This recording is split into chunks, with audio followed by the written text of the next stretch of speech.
ఎలాంటి అనారోగ్య సమస్యలకైనా సిమ్టమ్స్ కాదు రూట్ కాజ్ ని సరిచేయటం సెల్ హెల్త్ క్లినిక్ ప్రత్యేకత. నమస్కారం, welcome to I dream health talks with Vijitha కార్యక్రమానికి స్వాగతం.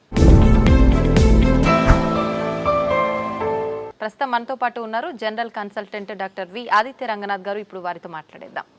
నమస్తే అండి. నమస్తే అండి. ఎలా ఉన్నారు? బాగున్నాను మ్యామ్, థ్యాంక్ యూ. అయితే షుగర్ చాలా పెద్ద సమస్యగా మారిపోతుంది. చిన్నపిల్లల నుంచి పెద్దవాళ్ళ వరకు చాలా మందిలో చూస్తున్నాం. ఆహార రీత్యా కొంతమందికి వస్తే, జెనెటిక్స్ పరంగా కొంతమందికి, ఏదేమైతేనేంటి అందరిలో ఈ సమస్య అయితే ఎక్కువగా. ఇంట్లో నలుగురు ఉంటే ఇద్దరికి ఈ సమస్య చూస్తూనే ఉన్నాం. ఒకవేళ షుగర్ని రివర్స్ చేయాలి అంటే గనక అవకాశం ఉందంటారా? ఉంటే గనక ఆ టిప్స్ ఏంటో తెలియజేయండి. సో ఇప్పుడు డయాబెటీస్ వచ్చింది, లేకపోతే బీపీ వచ్చింది, థైరాయిడ్ వచ్చింది, లేకపోతే వాట్ ఎవర్, ఇదివరకు మనం విన్నది ఏంటి అని అంటే ఒక్కసారి వస్తే లైఫ్ లాంగ్ అది తగ్గడానికి ఆస్కారం లేదు. సో మనం ఏం చేయొచ్చు, కంట్రోల్లో పెట్టుకోవాలి. సో డ్రగ్స్, అదే మన మెడిసిన్ తీసుకుంటాము రెగ్యులర్గా, ఆపకుండా తీసుకుంటే కంట్రోల్లో ఉంటుంది కాబట్టి భయపడాల్సిన అవసరం లేదని చెప్తారు. అయిపోయింది, అది అక్కడతో అయిపోయింది. బట్ ఇప్పుడు రీసెంట్ అంటే చాలా ఇయర్స్ నుంచి మనకి తెలిసిందే ఏంటి అని అంటే వీటన్నిటిని కూడా మనం రివర్స్ బ్యాక్ చేసుకోవచ్చు. కాకపోతే ఆ పద్ధతి తెలియక, చాలా మంది అవేర్నెస్ లేక ఇంకా అదే భయంతో ఇప్పటికీ ఉన్నారు. అంటే ఒక్కసారి వస్తే తగ్గదు, మనం ఖచ్చితంగా టాబ్లెట్స్ మీద బ్రతకాలి లైఫ్ లాంగ్. సగం ఆ థాటే ఇంకా అనారోగ్యం తీసుకొస్తుంది అనమాట. సో అసలైన నిజం ఏంటి అని అంటే డయాబెటీస్ని కూడా మనం రివర్స్ చేసుకోవచ్చు ఖచ్చితంగా. అంటే నేను చెప్తుంది రివర్స్ అంటే పూర్తిగా డయాబెటీస్ అసలు లేకుండానే మనం ఫర్దర్గా మనం జీవించవచ్చు, మన లైఫ్ లీడ్ చేయవచ్చు. అవకాశం ఖచ్చితంగా ఉంది. అంటే ఆరోగ్య సూత్రాలు పాటించడం వల్ల ఏంటండి మరి అవి? సో మెయిన్గా ఇప్పుడు డయాబెటీస్ రావడానికి కారణం ఒకటి ఇన్సులిన్ రెసిస్టెన్స్. సరే, ఇన్సులిన్ రెసిస్టెన్స్ అంటే ఏం లేదండి, ఇప్పుడు మనం ఎక్కువసార్లు తీసుకుంటాం, డే మొత్తంలో ఎక్కువసార్లు తినడం, లేదా ఏదైనా మధ్యలో గ్యాప్స్లో మళ్ళీ ఇప్పుడు లంచ్, డిన్నర్, పొద్దున్న బ్రేక్ఫాస్ట్కి మధ్యలో మళ్ళీ ఏదైనా టీ, ఏదో కాఫీ అలవాటు ఉంటుంది, లేదంటే ఇంకేదైనా స్నాక్స్ తింటాం. ఇలాంటి అలవాటు ఎక్కువ అయిపోయి ఏంటి అని అంటే మనం ఏది తిన్నా ఏది తాగినా, అంటే వాటర్ తప్పిస్తే మిగిలిన ఏం తీసుకున్నా మన బాడీలో ఇన్సులిన్ ప్రొడక్షన్ జరుగుతుంది. సో టైప్ 2 డయాబెటీస్ అంటాం ఏంటి, ఇన్సులిన్ ప్రొడక్షన్ ఉంటుంది మన బాడీలో, జనరేట్ అవుతుంది, కానీ ఆ కణాలు సరిగ్గా ఇన్సులిన్ని యూజ్ చేసుకోలేకపోతున్నాయి. దాన్ని టైప్ 2 డయాబెటీస్ కింద పరిగణిస్తున్నారు. ఒకవేళ ఇన్సులిన్ ప్రొడక్షనే లేదు బాడీలో, మన ప్యాంక్రియాస్ సరిగ్గా పనిచేయట్లేదు, అందులో ఐలెట్స్ ఆఫ్ లాంగర్హాన్స్ అని ఒక కణాలు ఉంటాయి, దాని నుంచే మనకి ఇన్సులిన్ వస్తుంది. సో ఇన్సులిన్ సరిగ్గా ప్రొడక్షన్ లేదు అని అంటే అది టైప్ 1 కింద మనం పరిగణిస్తున్నాం.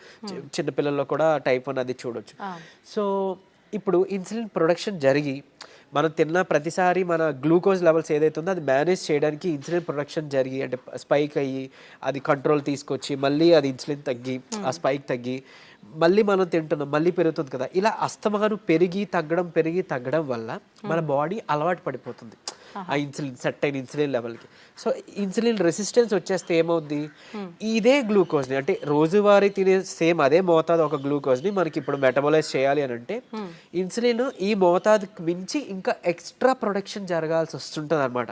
అంటే ఈ లెవెల్కి అది కంట్రోల్కి రావట్లేదు, దాన్నే ఇన్సులిన్ రెసిస్టెన్స్ అంటున్నాం. సో మనం చేయాల్సిన పని ఏంటి అంటే ఇన్సులిన్ రెసిస్టెంట్ తగ్గించి ఇన్సులిన్ సెన్సిటివిటీ మనం పెంచుకోవాలి ఒకటి.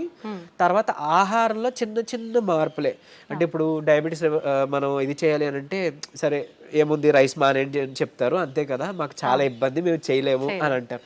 అలా ఏం కాదు, కొన్ని పద్ధతులు ఉన్నాయి, నేను చెప్తాను ఇప్పుడు ఖచ్చితంగా. అది పాటిస్తే ఏకంగా డయాబెటీస్ చక్కగా కంట్రోలే కాకుండా రాబోయే రోజులు, అంటే మీకు ఫస్ట్ 3 months 4 months కంట్రోల్ తెచ్చుకుంటారు.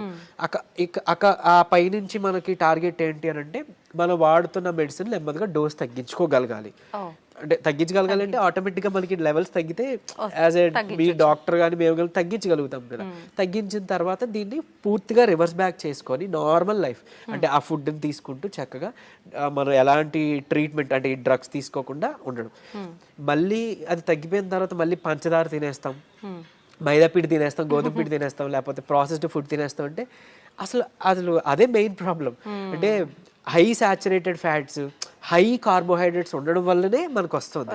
ఇది వరకు వాళ్ళకి, అంటే మన పెద్దలకి అప్పట్లో ఎందుకు రాలేదంటే వాళ్ళు ఇవేం తీసుకోలేదు కాబట్టి వాళ్ళకి రాలేదు. సో మనం అది ఫుడ్డే ఇది ఫుడ్డే కదా, ఏదో నార్మల్ లైఫ్, అంటే తగ్గిన తర్వాత మళ్ళీ తినేయచ్చు అన్న వాళ్ళకి ఇది ఆన్సర్ చెప్తున్నా. సో అది కాదు, నార్మల్గా మీరు రైస్ తీసుకోవచ్చు, రైస్ పూర్తిగా మానే అవసరం లేదు, కాకపోతే రైస్తో పాటు కొన్ని తీసుకోవాల్సి ఉన్నాయి. సో చూడండి సింపుల్ టెక్నిక్, హై కార్బోహైడ్రేట్స్ తీసుకోకూడదు, హై కాంప్లెక్స్ కార్బోహైడ్రేట్స్ తీసుకోకూడదు, తర్వాత హై సాచురేటెడ్ ఫ్యాట్స్ తీసుకోకూడదు. సో ఇవి తప్పిస్తే మరి మిగిలిన ఆప్షన్ ఏంటి? కొంతమంది ఇక్కడ ఏం చేస్తారంటే కార్బోహైడ్రేట్స్ తీసుకోకూడదు అన్నారు కాబట్టి పూర్తిగా కార్బోహైడ్రేట్స్ని తగ్గించేస్తున్నారు, అంటే నో కార్బోహైడ్రేట్ ఫుడ్ అంటారు, అలా వెళ్ళిపోతున్నారు, కీటో డైట్స్ అని. అలా వద్దు. అలా అయితే ఏమవుతుందంటే మనకి ఇన్ని సంవత్సరాలు లేదా ఇన్ని జనరేషన్స్గా మనకి బాడీకి కార్బోహైడ్రేట్స్ అలవాటు, సో దాని డైజెషన్ అలవాటు. సో అక్కడి నుంచి మళ్ళీ అది బ్రేక్ డౌన్ అయ్యి గ్లూకోజ్ కింద మనకి కన్వర్ట్ అవుతుంది, మనకి శక్తిని ఇస్తుంది, బాగుంది.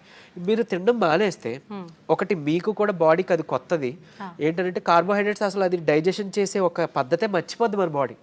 సో రేపు పొద్దున్న నార్మల్ సింపుల్గా కార్బోహైడ్రేట్స్ తీసుకున్నా దానికి చాలా కష్టపడాల్సి వస్తుంది.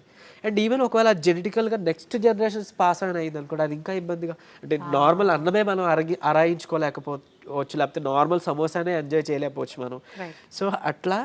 సో సరే ఓకే, హై కార్బ్స్ అంటే తెలుసు, ఈ రైస్ నార్మల్గా అవి తీసుకునేవి, ఈ రైసు తర్వాత ఈ మైదా గోధుమ పిండి ఇవన్నీ తినమని చెప్తుంటారు, అంటే రైస్ని తగ్గించి మైదా గోధుమ పిండి తినమని అంటారు కదా.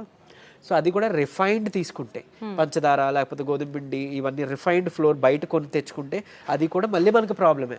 సో మనం మిల్లులో వెళ్ళి ఆడించుకుందాం, అంటే డైరెక్ట్గా వెళ్ళి మనం గోధుమలు అలాగా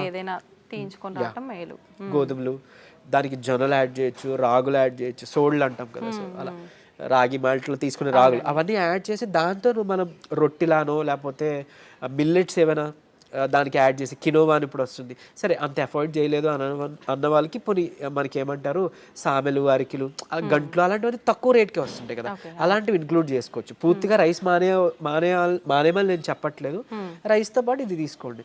సరే ఇదంతా కాదులేండి, ఓన్లీ రైస్ నాకు కర్రీ మాత్రమే అలవాటు ఉంది, ఇప్పుడు ఇంకేదైనా సింపుల్గా చెప్పండి అని అంటే ఉంది ఒక పద్ధతి. మనకి ఇప్పుడు ఇన్సులిన్ రెసిస్టెన్స్ అని మాట్లాడుకున్నామే, HbA1c మీ అందరికీ తెలుసు, 3 నెలల యావరేజ్ తీస్తే మనకి ఎంత ఉంది అనే దాని మీద మన డయాబెటీస్ ఉందా లేదా, కంట్రోల్లో ఉందా లేదా అని తెలుస్తుంది. సో దాన్ని మనం కంట్రోల్ పెట్టడానికే కదా ఇప్పుడు అన్నీ చెప్తున్నాం, మన ఇన్సులిన్ వాడాలన్నా లేకపోతే ఈ మెట్ఫార్మిన్ మన డయాబెటీస్ డ్రగ్స్ వాడాలంటే కూడా మనకు అలానే దేవుడు కూడా ఇచ్చిన ఆహారంలో ఈ పని చేసే ఉన్నాయి. ఏంటి అని అంటే ఒకటి కీరా దోసకాయలు, తర్వాత పంకిన్ సీడ్స్ గుమ్మడి గింజలు, తర్వాత పాలకూర. వీటిలో ఏంటంటే పాలకూరలో తర్వాత పంకిన్ సీడ్స్లో వైటమిన్ ఈ ఉంటుంది, అది మీ HbA1cని చక్కగా కంట్రోల్ తీసుకొస్తుంది. అండ్ ఇప్పుడు చెప్పిన ఆహార పదార్థాల్లో మీకు ఇన్సులిన్ రెసిస్టెన్స్ని తగ్గించి సెన్సిటివిటీని పెంచే ఉంటాయి. సో ఇప్పుడు సరే కొంత లిస్ట్ చెప్తాను చూడండి. మష్రూమ్స్ బాగా అదే మన ఉడకబెట్టిన గుడ్లు ఫుల్గా విత్ సొనతో పాటు తీసుకోవాలి, అది కొలెస్ట్రాల్ కాదు, మంచి కొలెస్ట్రాల్ తీసుకోండి. సో తర్వాత నెయ్యి, తర్వాత మన కీరా దోసకాయలు, తర్వాత ఓట్స్, గ్రీన్ పీస్ అదే మన పచ్చి బఠానీలు, తర్వాత రాజ్మా, కిడ్నీ బీన్స్ అంటాం రాజ్మా, అలానే మిగిలిన బీన్స్ కూడా చక్కగా మిగిలిన రకాల బీన్స్, చిక్కుళ్ళు బీన్స్ ఇట్లాంటివన్నీ తీసుకుంటే కనుక ఇవన్నీ కూడా మీ ఇన్సులిన్ రెసిస్టెన్స్ని తగ్గించినవే. సో మీ ఇష్టం, గుడ్లు పోనీ ఆమ్లెట్ రూపంలో తీసుకోండి, నిద్రకి పనికి వస్తుంది ఆమ్లెట్, ప్లస్ దీనికి కూడా హెల్ప్ అవుతుంది.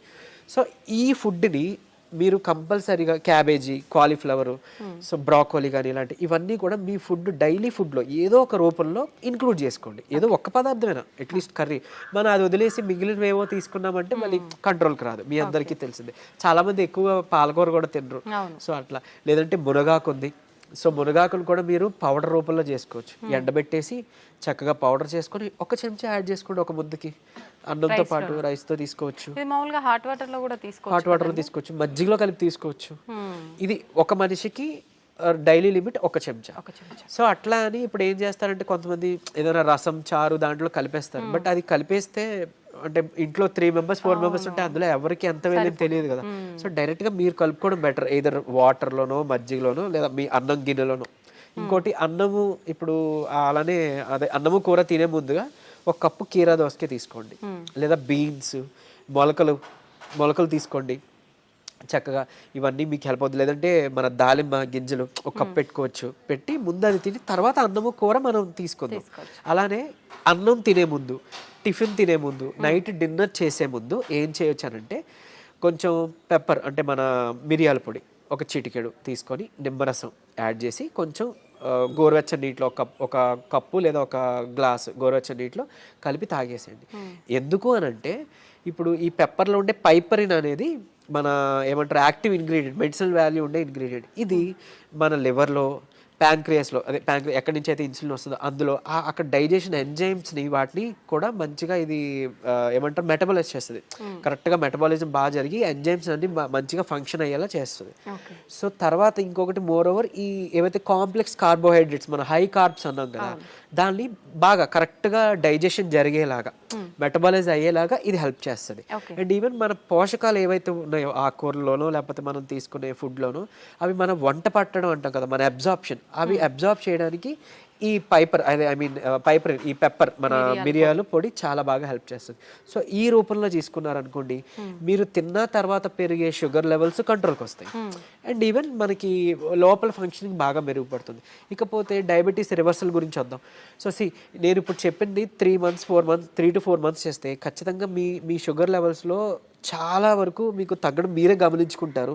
మీరు ఇంత అద్భుతంగా పనిచేస్తుందా అని అంటారు.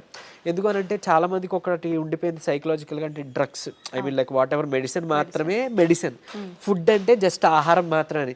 అసలు కాదు. మీకు గుర్తుండుంటే ఎప్పుడైనా మీ నాన్నమ్మలు అమ్మమ్మలు మీకు ఎప్పుడైనా పొట్టనొప్పి వచ్చింది అని అంటే ఏదైనా వాము కొంచెం సాల్ట్ కలిపిస్తే వెంటనే తగ్గడం మనం గమనించి ఉంటాం. లేదంటే మెంతులు మింగేసి తాగేయండి వాటర్ అంటాం. అవన్నీ ఎందుకు పనిచేస్తున్నాయి? ఇప్పుడు యాంటాసిడ్స్ ఏవో వెళ్ళి పరగడుపున మాత్రం మనం పైకి వెళ్ళి తెచ్చుకొని వేసుకుంటున్నాం. అవేం అవసరం లేకుండా వాళ్ళు బతికారు కదా. ఎలా బతికారు? ఇలానే ఇవన్నీ ఫుడ్డే మెడిసిన్. ఎగ్జాక్ట్లీ మనకి ఏదైనా అనారోగ్యం వస్తుంటే మెడికల్ షాప్ కి మనం బయటకు వెళ్ళొద్దు, మన కిచెన్ లోకి వెళ్ళాలన్నమాట. యాక్చువల్గా పోపుల డబ్బాలే మనకి డ్రగ్ ఇది అన్నట్లు స్టోర్ అన్నట్టు. సో ఖచ్చితంగా ఇది వర్క్ అవుతుంది. అండ్ మోర్ ఓవర్ అంటే ఇప్పుడు మన బెర్రీస్ నుంచి ప్లాంట్స్ నుంచి ఎక్స్ట్రాక్ట్ చేసిన బెర్బరిన్ అనేది ఒక సప్లిమెంట్ ఉంటుంది ఆబ్వియస్లీ. సరే అది అందరూ వాడాల్సిన అవసరం లేదు కానీ ఒక బూస్టప్ కింద పనికి వస్తుంది. అంటే ఎలా అయితే మనకి డయాబెటీస్ని మనకి తగ్గించడానికి మెట్ఫార్మిన్ అనే ఒక మెడిసిన్ తీసుకుంటున్నామో సేమ్ ఇది కూడా అదే పని చేస్తుంది. కానీ బట్ మెట్ఫార్మిన్తో వచ్చే వైటమిన్ B12 డెఫిషియన్సీ ఇందులో లేదు, ఈ బెర్బరిన్లో లేదు. సరే ఓకే అవైలబుల్ ఉన్న వాళ్ళు వాడుకుంటారు, అందరూ ఇది వాడాలని రూల్ లేదు. కానీ బట్ ఈ సింపుల్ టిప్స్ పాటించండి. ఇది ఒకటి. తర్వాత ఖచ్చితంగా ఒక 5 minutes వాకింగ్ ఉంటే చాలు. 5 minutes వాకింగ్ అంటే తిన్న తర్వాత ఒక 10 నిమిషాలు అలా 5 minutes వాకింగ్ చేస్తే చాలు. మీ ఆఫీస్ ఏరియా, మీ బెడ్రూమ్, మీ హాల్ ఎక్కడైనా ఆయాసం రావాలి, చెమటలు పట్టాలి, ఇట్లానే వాకింగ్ చేస్తేనే మనకి వర్కౌట్ అయినట్టు అని అస్సలు కాదు. బాడీ మూమెంట్ ఉండాలి. సో అది చేసుకుంటే చాలు డయాబెటీస్ మనకి తగ్గుతుంది. రివర్స్కి చెప్పుకున్న ఇందాక ఇంగ్రీడియంట్స్ ఉన్నాయి కదా, పంకిన్ సీడ్స్ అవ్వచ్చు, మన HbA1c కంట్రోల్ చేసి ఇన్సులిన్ సెన్సిటివిటీ పెంచేవి, ఇవి మీరు చేసుకుంటే 3 to 4 months ఖచ్చితంగా రివర్స్ అయిపోతుంది. ఇప్పుడు చాలా మంది మనం చూస్తూ ఉంటామండి, జామకాయ ఆకులు, లేత చిగుర్లు అని చెప్పి, లేదు అంటే తిప్పతీగ అని చెప్పి, ఇలాంటి కొన్ని ఆకులతో వేణిల్లో వేసి మరిగించిన వాటర్ తాగుతుంటారు షుగర్ ఉన్న వాళ్ళు. ఇది వర్క్ అవుతుంది అంటారా? యాక్చువల్గా ఇప్పుడు జామాకులు ఉన్నాయి కదా, లేత తీసుకొని ఒక 4 ఆకులు మనం వేడి నీటిలో వేసి మరిగించి కషాయంలా తీసుకొని ఉదయం సాయంత్రం లేదా ఒక పూట అట్లీస్ట్ పరగడుపునైనా కానీ తాగితే కనుక అమోఘంగా ఆ రోజే పెరిగిన షుగర్ లెవెల్స్ తగ్గిపోయాయి. సో నేను ప్రీవియస్ వీడియోలో జామాకులు కషాయం గురించి చెప్పినప్పుడు చాలా మంది ఫోన్ చేసి అంటే ట్రై చేసి చక్కగా ఫస్ట్ నమ్మారు, ట్రై చేశారు. చేసి ఒక 2 daysలో వాళ్ళు ఫోన్ చేసి సార్ అంటే మాకు 1 day 2 dayలోనే ఇంత బాగా పనిచేస్తుంది, కంటిన్యూ చేయొచ్చు అంటారా, ఎక్కువ కాలం అన్నారు. బేసిక్గా చేయొచ్చండి, చేసుకోండి అని చెప్పారు. సో ఈవెన్ అది వాళ్ళకి ఏంటంటే డయాబెటీస్ ఎక్కువ, షుగర్ లెవెల్స్ ఎక్కువ ఉండడం వల్ల కొంతమందికి నిస్సత్తువ నీరసంగా ఉంటుంది కదా, దాన్ని కూడా ఇది మనకి జామాకులు బాగా హెల్ప్ అవుతుంది. జామకాయ తినొచ్చు, బొప్పాయి తినొచ్చు, అట్లనే జామాకులు కషాయం బాగా హెల్ప్ అవుతుంది, తీసుకోవచ్చు. తిప్పతీగ కూడా తీసుకోవచ్చు. బట్ తిప్పతీగ చాలా మంది తెలియక కోవిడ్ టైంలో అంటే ఇప్పుడు వైరస్ నుంచి బయటపడాలని తెలియక చాలా మంది ఓవర్ డోసెస్లో తీసుకుని వితిన్ 15 daysలో వాళ్ళ లివర్ మొత్తం డ్యామేజ్ అయ్యి ఎమర్జెన్సీ వార్డులో అడ్మిట్ అవ్వడం, చనిపోవడం జరిగింది. కానీ నేను ఇక్కడ చెప్పే ఒక ముక్క, తిప్పతీగ ప్రాబ్లం కాదు, ఓవర్ డోస్ ప్రాబ్లం. కాబట్టి తిప్పతీగని మనం ఇప్పుడు ఒకవేళ ఒక లైక్ 1 inch తీసుకున్నాం అనుకోండి, ఆ రూట్ ఏదైతే ఉందో దాన్ని బాగా బాయిల్ చేసి మనం దాన్ని తాగొచ్చు. దాంట్లో కొంచెం ఉసిరి పొడి యాడ్ చేయొచ్చు, లేదంటే మునగాకు యాడ్ చేసుకోవచ్చు 1/2 spoon అట్లా. ఇలాగా మనం తీసుకున్నాం అనుకోండి మనకి మంచిగా బెనిఫిటే. ఇప్పుడు అలాగని ఏంటి ఫ్లాక్ సీడ్స్ ఉన్నాయి, అవిసె గింజలు ఉన్నాయి. అవిసె గింజలు మనకి కొలెస్ట్రాల్ తగ్గిస్తుంటుంది, డయాబెటీస్ని రివర్స్ చేస్తుంది బాగా. అంటే ఒక 2 చెంచాలు మనం పౌడర్లా కానీ తయారు చేసుకొని మనం ఫ్లాక్ సీడ్స్ తీసుకుంటే, ఇదే ఫ్లాక్ సీడ్స్ గురించి ఒక పేపర్లో ఒక ఆర్టికల్ వచ్చింది. ఏంటి ఫ్లాక్ సీడ్స్ తీసుకోకూడదు, లివర్కి మంచిది కాదు, లేకపోతే ఇంకోటి ఏదో అని. కరెక్టే, ఏదైనా అతిగా తీసుకుంటే మనకి ఫుడ్ అయినా ఆబ్వియస్లీ కదా. సో అంతే, అది పట్టుకొని ఉండొద్దు. అరే ఇప్పుడు తిప్పతీగ ఏదో ప్రాబ్లం, సరే తిప్పతీగ పక్కన పెడితే అట్లీస్ట్ ఫ్లాక్ సీడ్స్, ఉసిరికాయ ఫ్లాక్ సీడ్స్, లేకపోతే మన ఏమన్నాం మన పెప్పర్, సో ఇట్లాంటివి ఉన్నాయి కదా, వీటి వల్ల ఏం చేయటం జరగదు. డ్యామ్ షూర్ మంచిదే. సో లిమిట్లో తీసుకోండి. ఇంకోటి ఫ్లాక్ సీడ్స్ గురించి ఇప్పుడు మాట్లాడుకున్నాం కాబట్టి చాలా మంది తెలియక దాన్ని పౌడర్ చేసి స్టోర్ చేసుకుంటున్నారు. వద్దు, అది ఏంటి అని అంటే ఆక్సిజన్కి సెన్సిటివ్ అనమాట, ఎయిర్ సెన్సిటివ్ యాక్చువల్గా. దీన్ని మనం ఎంత ఎయిర్ టైట్ దీంట్లో స్టోర్ చేసుకున్నా, ఎంత అమోఘంగా పనిచేస్తుందో ఇది అంత చేడ్ చేస్తుంది స్టోర్ చేస్తే. ఆక్సిడైజ్డ్ అయిపోతే మనం ఎంత ఇది చేసినా అది అయిపోతుంది. సో ఫ్రెష్గా తయారు చేసుకోండి. ఒక 2 చెంచాలు చిన్న మిక్సీ గిన్నెలో మాత్రం అవుతుంది, పెద్ద మిక్సీ గిన్నెలో అవ్వదు. సో చేసుకొని మీరు బటర్ మిల్క్లో మిక్స్ చేసుకోవచ్చు. కొలెస్ట్రాల్ తగ్గుతుంది, డయాబెటీస్ రివర్సల్కి హెల్ప్ అవుతుంది. అండ్ ఈవెన్ మనకి బయట బనానా ఫ్లోర్ అని దొరుకుతుంది, అరటి దీని నుంచి తీసిన పిండి. సో అది ఆన్లైన్లో వాటిలో అవైలబుల్, దాన్ని తెచ్చుకోండి. ఒక చెంచా చక్కగా బటర్ మిల్క్ దీంట్లో మిక్స్ చేసుకోండి. ఈ ఫ్లాక్ సీడ్స్ని మిక్సీలో పౌడర్ చేసుకోండి, పరగడుపునే తాగండి. మీకు డయాబెటీస్ని కంట్రోల్ రివర్స్ చేయడానికి హెల్ప్ అవుతుంది. ఎందుకు అంటే రెసిస్టెన్స్ స్టార్చ్ అదన్నీ ఉంటేనే మనకి యూజువలీ చాలా ఇదనమాట. సో డయాబెటీస్ రివర్స్ చేయడంలో ఈ అరటి ఫ్లోర్ ఏదైతే ఉందో అమోఘంగా పనిచేస్తుంది. ఒక్క చెంచా చాలు, మీరు తినే దాంట్లో ఎందులో కలుపుకోవచ్చు. ఈవెన్ ఏమంటారు, మీరు తినే ఏదైనా అట్టు రొట్టెలో వేసుకోండి, లేదంటే ఇలా బటర్ మిల్క్లో మిక్స్ చేసుకోండి. ఇది ఖచ్చితంగా మీ డయాబెటీస్ రివర్సల్కి హెల్ప్ అవుతుంది. సో ఎందుకు, ఇన్సులిన్ రెసిస్టెన్స్ మనకి మెయిన్గా రివర్స్ అవుతుంది కదా, అంతే. ఇదే సీక్రెట్ ఫార్ములా, ఇది నమ్మి చేయండి. నిజంగా చెప్తున్నా, మీరు ఇయర్స్ డ్రగ్స్ అది వాడాల్సిన అవసరం లేదు. అండ్ ప్రీవియస్గా ఒక వీడియోలో నేను చెప్పాను, లైక్ పరగడుపున ఒక చెంచా కలబంద గుజ్జు తీసుకోండి అని. అది నేను ఎక్కడో మెడికల్ క్యాంప్కి వెళ్ళినప్పుడు ఒక ఆవిడ నా వీడియో చూసారంట, ఆవిడ కంట్రోల్ అయింది. సో మీరు ఇదివరకు వాడేవారు కదండి ట్యాబ్లెట్, ఈ నెల చాలా వరకు తగ్గింది. ఏం చేశారంటే, మీ వీడియో చూసాను సార్, యాక్చువల్గా కలబంద గుజ్జు చెప్పారు, పరగడుపును తీసుకోవడం మొదలు పెట్టాను, నాకు ట్యాబ్లెట్ తగ్గిపోయింది, సగానికి సగం డోస్ తగ్గిపోయింది. And with in next 2nd or 3rd monthలో ఆవిడకి పూర్తిగా నేను ఆపేశాను, ట్యాబ్లెట్ తీసుకోవాల్సిన అవసరం లేదు, ఆవిడకి డౌన్ అయిపోతుంది. సో అంత బాగా పనిచేస్తాయి మనకి దేవుడు ఇచ్చిన ఇవన్నీ మెడిసిన్సే. సో ఇందులో చెప్పింది ఏదైనా వాడుకోండి. మీకు ఏం పని చేసిందో కమెంట్లో చెప్పండి. సో మిగిలిన వాళ్ళకి ఇన్స్పైరింగ్గా ఉంటుంది. అండ్ ఏది పని చేయలేదో లైక్ నాకు తెలిసినప్పుడు నేను సజెస్ట్ చేయగలుగుతాను మీకు ఆల్టర్నేట్గా. ఓకే, థ్యాంక్ యూ అండి. నిజంగా చాలా యూస్ఫుల్ టిప్స్ అనేది తెలియజేయడం జరిగింది. నమస్తే.